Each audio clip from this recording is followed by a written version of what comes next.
Have you ever wondered why the Earth literally never stops spinning? Like, what started it spinning in the first place? And why hasn't it slowed down to a halt? Or think about an ice skater. How in the world does she manage to spin faster and faster just by pulling her arms in, without even pushing off the ice? I mean, these aren't just random magic tricks of nature. They're actually governed by one of the absolute most powerful and universal laws in all of physics. At first glance, a giant planet and a person dancing on ice seem to have absolutely nothing in common, right? But these everyday observations show us that rotational motion contains some incredible hidden rules.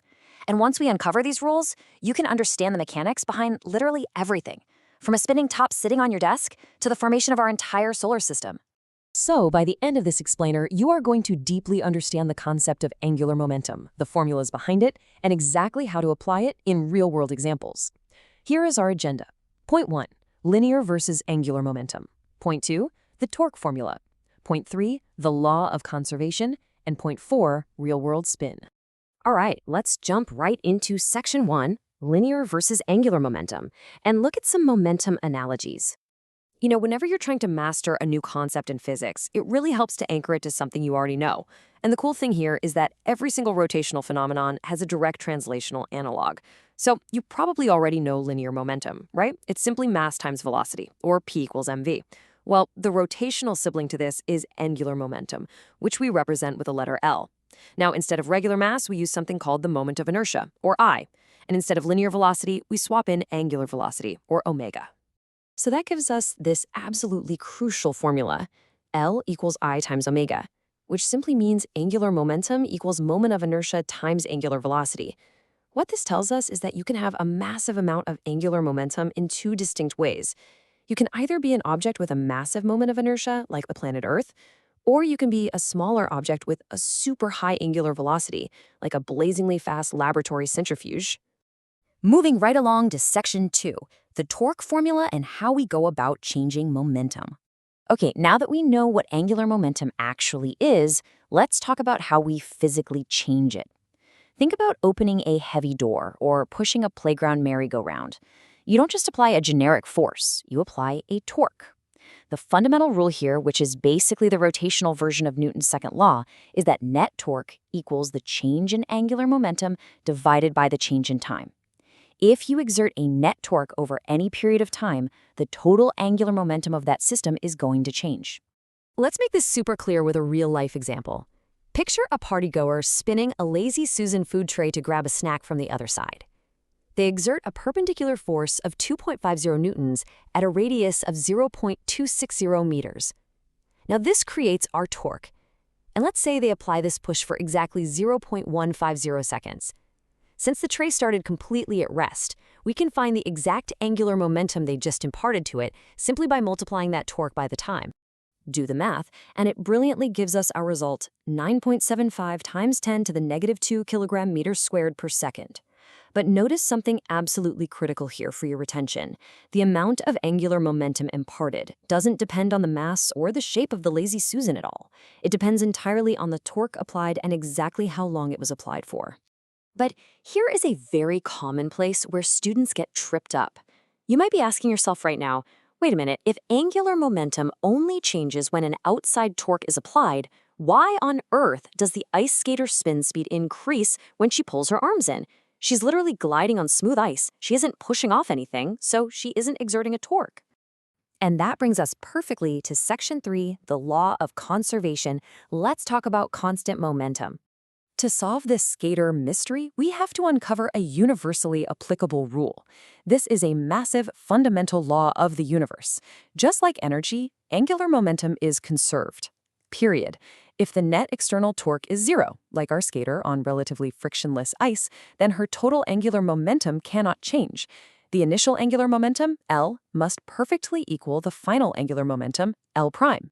So think about the skater's changing form like a mathematical seesaw. We know L equals I times omega. When her arms are completely extended, her moment of inertia, I, is really large, and her spin rate, omega, is relatively small.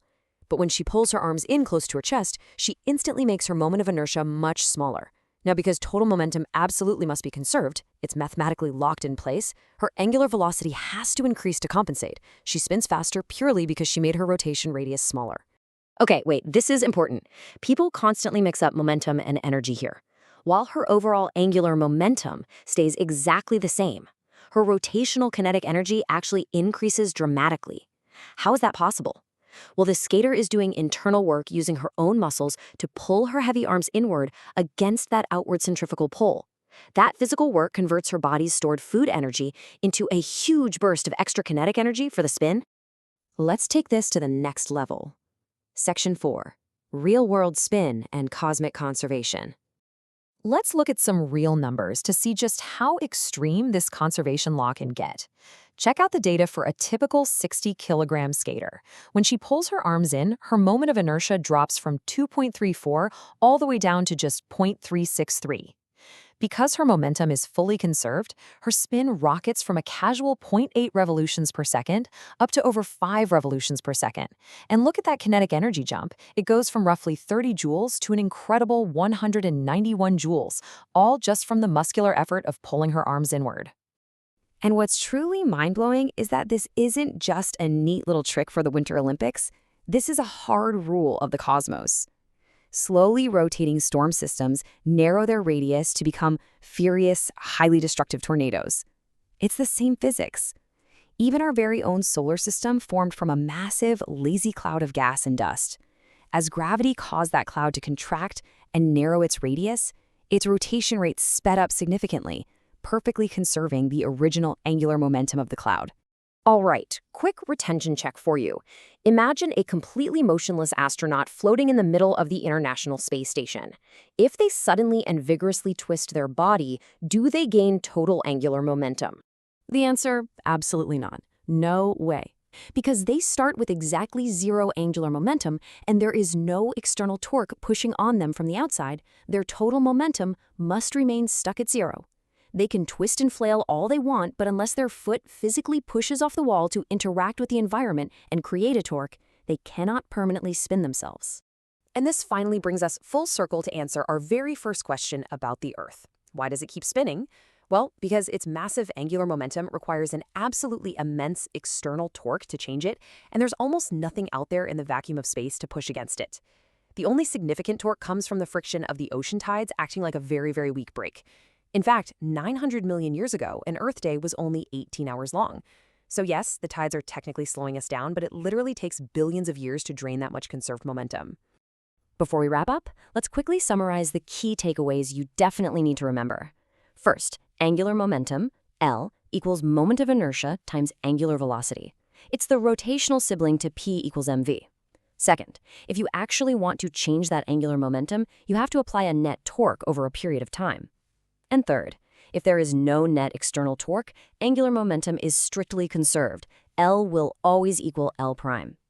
Now, I want to leave you with one final kind of mind-bending thought experiment to really test your grasp of this law. We know the Earth-Moon system as a whole has a conserved total angular momentum. So if tidal drag is slowly slowing down the Earth's spin, which decreases its individual angular momentum, what must physically be happening to the Moon's orbit right now to keep the total system balanced? Think about that inverse relationship we just learned. We'll be diving into the very surprising answer to that in our next explainer. Keep learning, keep questioning, and I'll catch you in